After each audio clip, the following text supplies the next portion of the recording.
Okay guys, so I'm here reviewing the New England Patriots versus the Indianapolis Colts.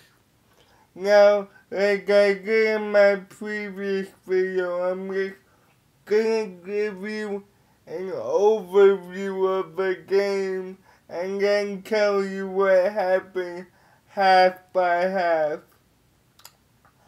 So, the overview of this game is the Patriots won this game by running the football between the tackles. They ran it 45 times for 235 yards.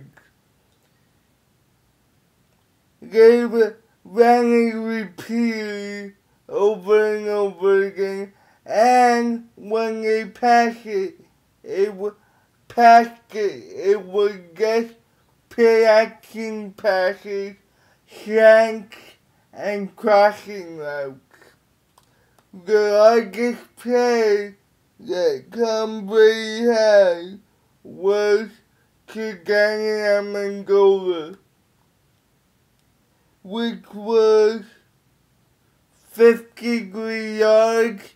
It was on a play-action pass. The Indianapolis Colts had 8 players stacking the box because they thought New England was gonna run it, and Tom Brady just threw a play-action pass. That was the story of the night. Run the football and then use the passing game from there. Now for the Indianapolis Colts, for the most part, Andrew Luck was under pressure all night.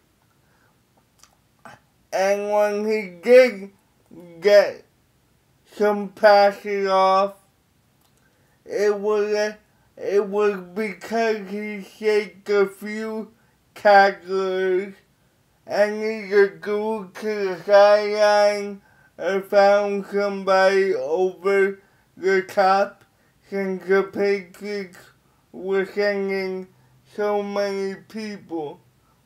That's the only way Andrew Luck got stuff off. Most of it was towards the sideline. Most of his 321 passing yards were towards the sideline.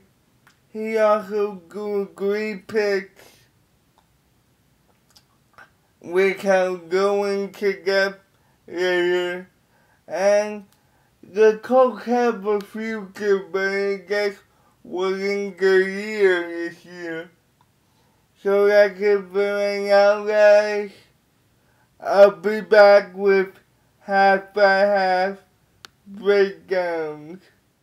Okay guys, so I'm here to review the first half of the New England Patriots versus Indianapolis Colts game. This first half was a game of the Patriots, for the most part, applying heavy pressure to Andrew Luck and leaving some wide receivers open, while the Colts were basically going sideline goals for most of the first half. On the offensive end, the New England Patriots ran the ball 25 times for 80 yards and 3 touchdowns. Those 3 touchdowns were by LeGarrette Blount.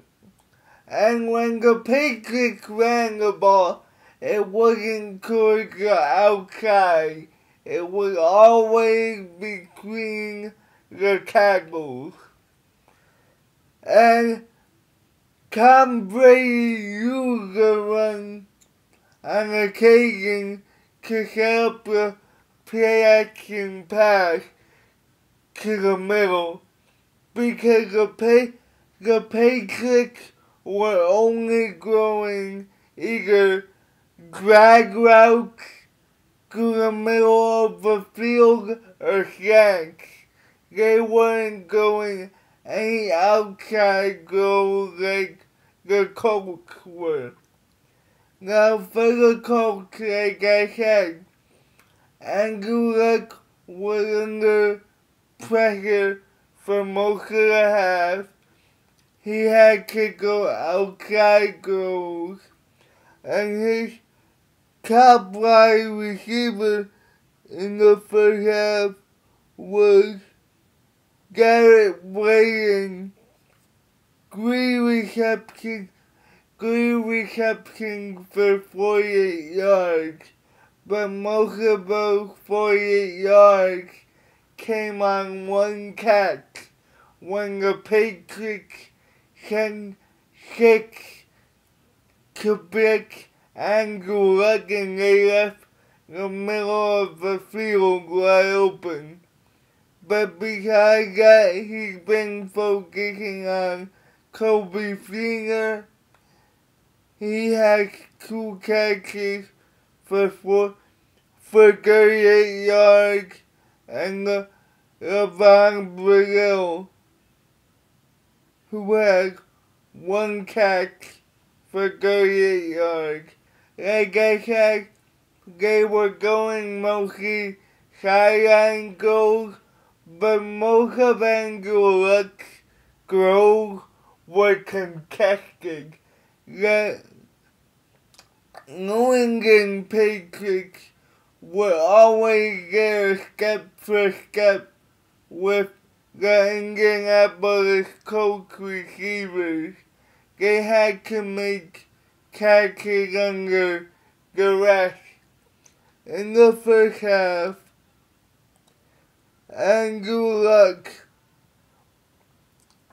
went 11 for 21 for 155 yards, 1 touchdown to 2 interceptions.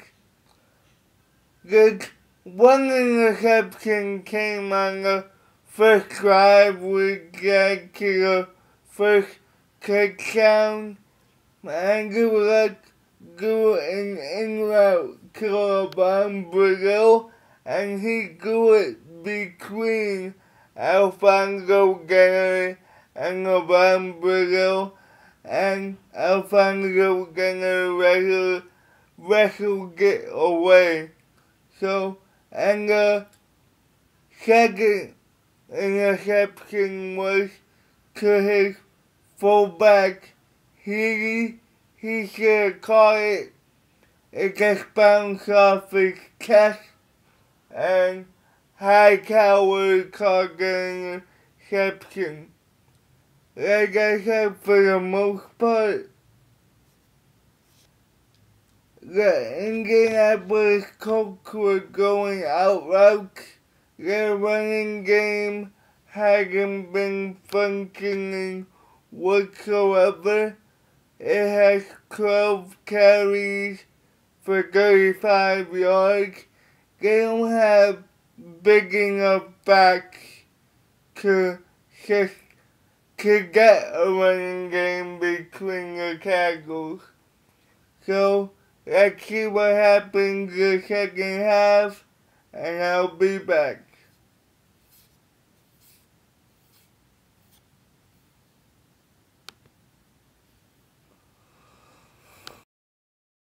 Okay guys, so I'm here to review the second half of the Indianapolis Colts New England Patriots game. Now, for the New England Patriots, it was more of the same. Just run the football between the tackles. But this time they incorporated play-action passes. Now, The longest play I can pass was to Danny Amendola for 53 yards early in the third quarter. But they just kept on running the ball, milking the clock. The Patriots' leading rusher in this game was LeGarrette Blount, who had 24 carries for 166 yards and 4 touchdowns. His longest was a 73-yard touchdown, I would say, with about 5 minutes to go in the third quarter, or somewhere around there. And for the Patriots, they just ended up with 46 carries for 234 yards. They just did the same as the first half. Run the football between the tackles, and when they pass it, either play action or drag routes or slants, they didn't do anything too deep besides the Amendola play. Now for the Colts, in the second half, they had a little bit more success, mainly due to the fact that the New England Patriots were sending more pressure, and Gulak was able to find T.Y. Hilton twice for big gains, one where Aqib Talib was scaring into the backfield, and that went for 40+ yards, and another one was that the New England Patriots were playing zone, and T.Y. Hilton was able to get in between the linebacker and the safety. Overall, T.Y. Hilton ended up with 4 receptions for 103 yards. But when the Patriots sent people back in coverage, they were playing physical with the Colts. They just got picked apart when they sent 6 or more, and that's how Angela was able to get more than 300 yards passing. Overall, there's obviously a bright future for Angela. I seriously think with Reggie Wayne back, they might go to the AFC Championship Game. That's it for right now, guys. Peace.